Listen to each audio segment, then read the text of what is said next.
Nigeria may not survive consequences of Nnamdi Kanu rotting in detention. Ipob leader's family wants Buhari. Welcome to the news and please subscribe to our channel. He said that one of the ways to kickstart the process of national healing is the unconditional release of Nnamdi Kanu. Now the news in detail. The family of a detained leader of the indigenous people of Biafra, Ipob, Nnamdi Kanu, has urged President Muhammadu Buhari to heed the pleas by Igbo leaders and release their son.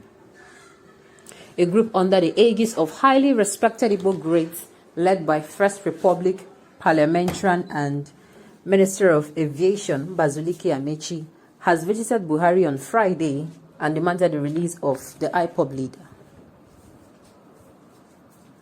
Reacting, Kanu's younger brother, Prince Emmanuel Kanu, said that the president should consider the request by the eminent Igbo elders as a mark of respect for the Igbo nation. He said that one of the ways to kickstart the process of national healing is the unconditional release of Kanu, Vanguard reports. Prince Emmanuel expressed hope that Buhari would give urgent attention to the pleas of the elders.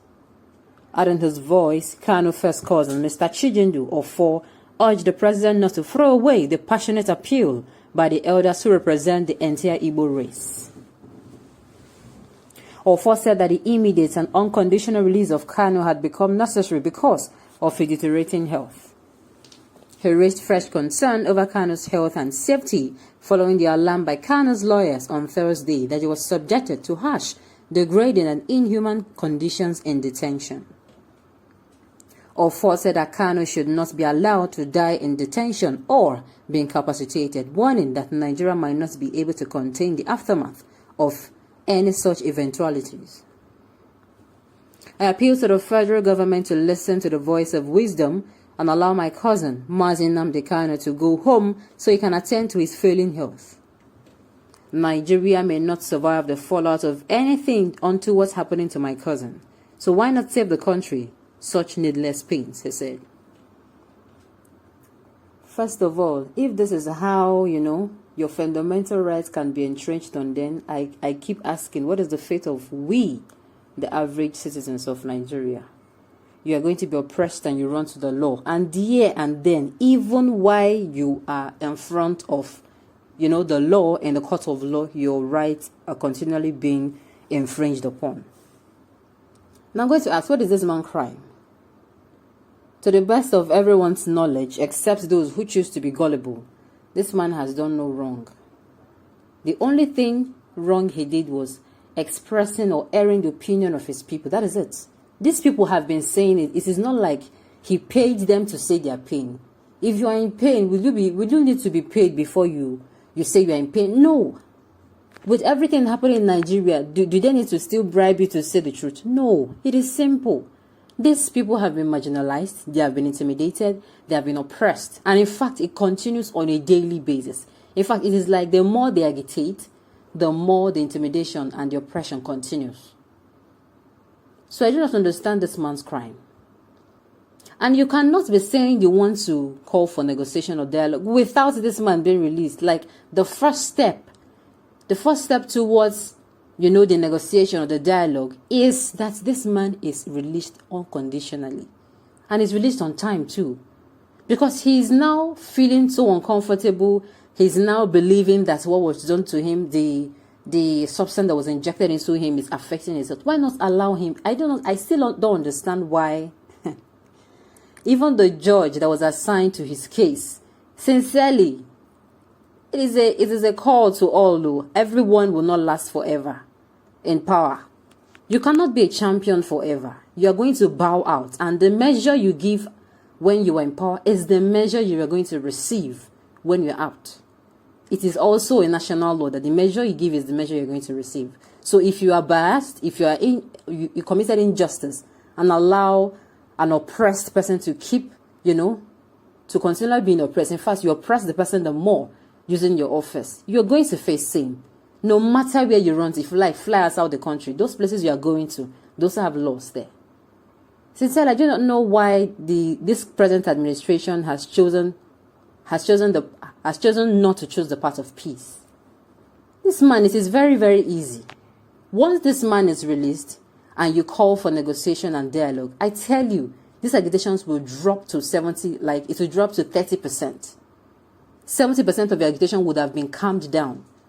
Then to further drop it more, everything that is going to be negotiated about, the practical, the fruit of the negotiation will not be seen. Then it will going to drop to 5 or 2%. That is it. Even if a Southeasterner emerges as the president come next election, I tell you, it will still not calm it down because this particular man will still be in detention. So I do not know why it is so difficult. Sincerely, this particular administration negotiates with bandits, for crying out loud. These people kidnap. Recently, they said they kidnapped a certain ex-governor, I think the father of, I don't know, but somebody who has somebody in the powerhouse, somebody who knows somebody in the powerhouse. And now the man has been kidnapped. What do you think will happen? They're going to reach out, this government will reach out to the bandits. They will negotiate with the bandits and they will give this particular people money. And yes, this other group, they're freedom fighters. They're not asking you for your money. They're not asking you for gold. They're not asking you for diamond. They're not asking you to give us more. They're saying give us equal. I don't know why it is so difficult for this present administration to come to terms that apart from the fact that this man has committed no crime, that this man represents a race. He is standing as the southeastern region. That is what he represents. This one is no longer a person. This man, and this man's case now, everybody is watching.